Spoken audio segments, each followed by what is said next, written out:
Hi everyone, Sandra from Gracious Goodness Essentials. How are you today? Chatting about internal use of essential oils. So that could be in your cooking as a food flavoring. Perhaps you're popping some in a cup of tea or a glass of water. Maybe you're using them in a capsule. All right, we're going to cover off on all of them. I guess the first one that I'd love to talk about is using them as a food flavoring. If you thought that fresh herbs or dried herbs pack the punch, you have not experienced anything compared to these essential oils. Now, doTERRA has a great range of culinary essential oils.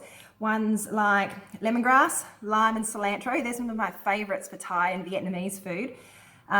There's others, if you're into the Indian, we've got the cumin, the cardamom, black pepper, lemon and ginger in a cup of tea is just delicious. Wild orange in chocolate.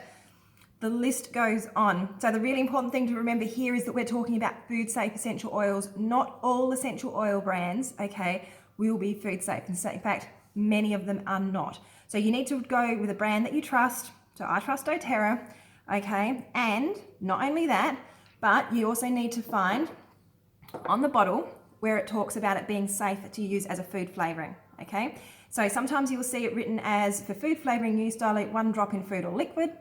Other times, if you're getting bottles from the US, then you may actually see a supplementary nutrition information panel. Those two things tell you that these oils are safe to use internally in your cooking in a capsule. All right, if you don't see those instructions, don't use the essential oil internally. So when you're using them in cooking, a little can go a long way. All right, when I say that these pack a punch, I mean it. 1 drop of peppermint essential oil, equivalent to about 28 drops of peppermint tea. So you may only need 1 or 2 drops in a recipe. If you're baking your recipe though, you may find that you need to increase your number of drops because the essential oils are volatile. So as you cook them, some of the essential oils actually will evaporate off the surface of your cooking.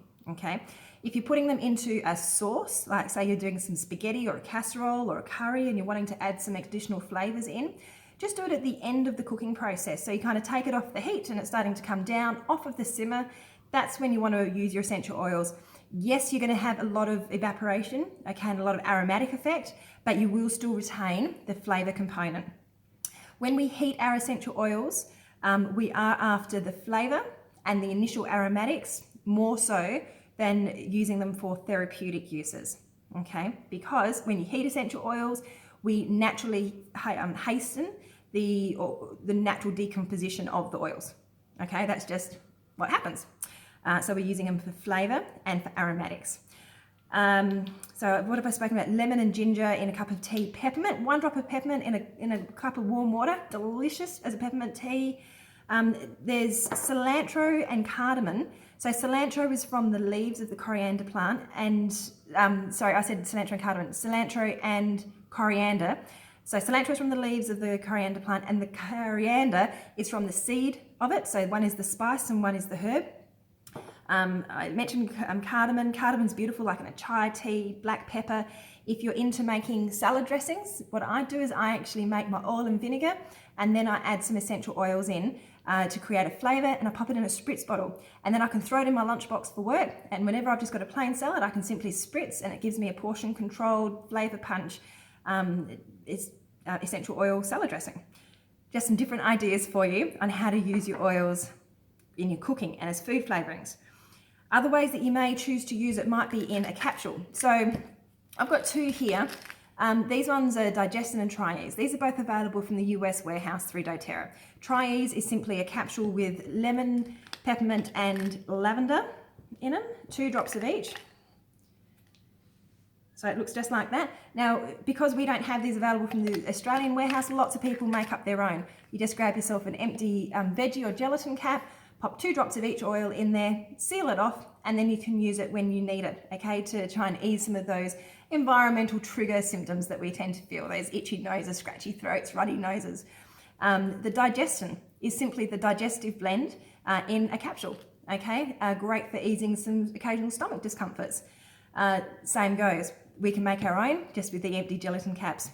Other ones that you may hear around the place would be a wellness capsule. So perhaps that might include things like some On Guard protective blend, some oregano or thyme, some lemon, frankincense, essential oils that are safe to ingest in appropriate quantities.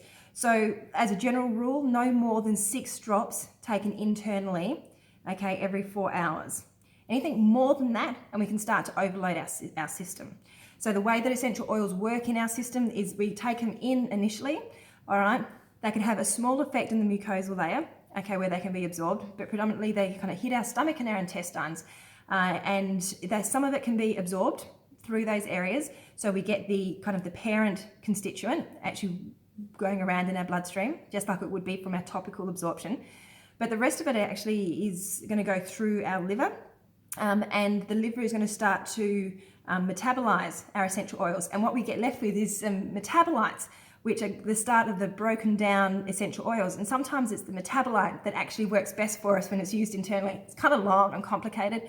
Just understand that a small amount of essential oil taken internally frequently is much better and safer for you than trying to take a big lump sum like 10 or 12 drops internally, because your liver and your kidneys have to try and excrete and metabolize the essential oils, okay? So just remember, small amounts frequently can be absolutely amazing for your health and your wellness. Make sure you always talk to your doctor or your pharmacist if you're already taking other medications. If you've got any concerns about your health, do talk to someone and make sure that there's not going to be any interactions between the essential oils and any other therapies that you may be using.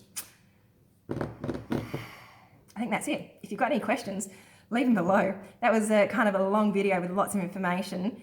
And I've got an even longer one if you want the real nitty-gritty about how to use essential oils internally and what actually happens inside our body. I might tag that one in the comments section because so much information there.